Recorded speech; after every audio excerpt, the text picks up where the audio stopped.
Okay, these are the things you need to do after you graduate from high school. First, reduce the cost of college. College debt can be extremely dangerous. There are so many people who carry college debt well into their 40s or 50s. So minimize that cost right off the get-go. Second, don't spend too much for transportation. Avoid a car if you can. Public transportation would be best if possible.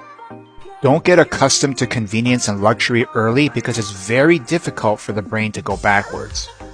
After you finish college, you're going to have to learn some more skills that college didn't teach you. Number 1 is how to sell, and number 2 is financial literacy. Selling skills is key if you want a job. If you can't convince someone that you have value, they're not going to hire you. It also works when you're working because if you want a promotion, raise, or a new job, you're going to have to start selling. And financial literacy is absolutely crucial because when you make money, you want to make sure that that money eventually will start working for you because you don't want to work forever. Now you have to do some work and figure out some tax advantaged accounts, typically tax-free and tax-deferred. In America, the tax-free accounts are the Roth IRA, and in Canada, it's the TFSA. That'll probably be your first investment account because you're not making that much money when you start, so the contribution room in those accounts are pretty small, approximately $500 a month, or $6,000 a year. The account takes after-tax money. That means your employer has taxed you already, you got the money in your pocket, and then you put it into your tax-free account. But don't just leave the money in there. A lot of people put money in their tax-free account and it just sits there. You need to find something to invest it in.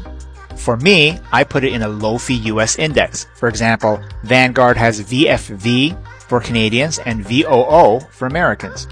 Talk to your financial advisor about that.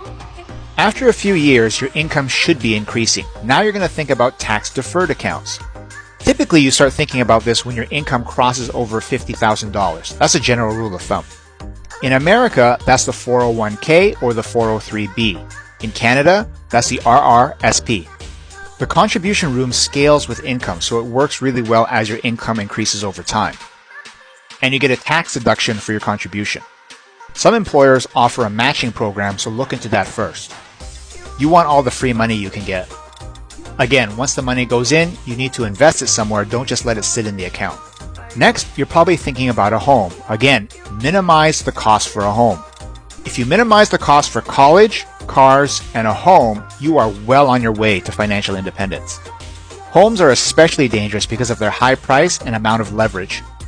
If you overpay for a home and become accustomed to a high standard of living early, it's going to be very difficult to be financially independent later. Good luck. Take care.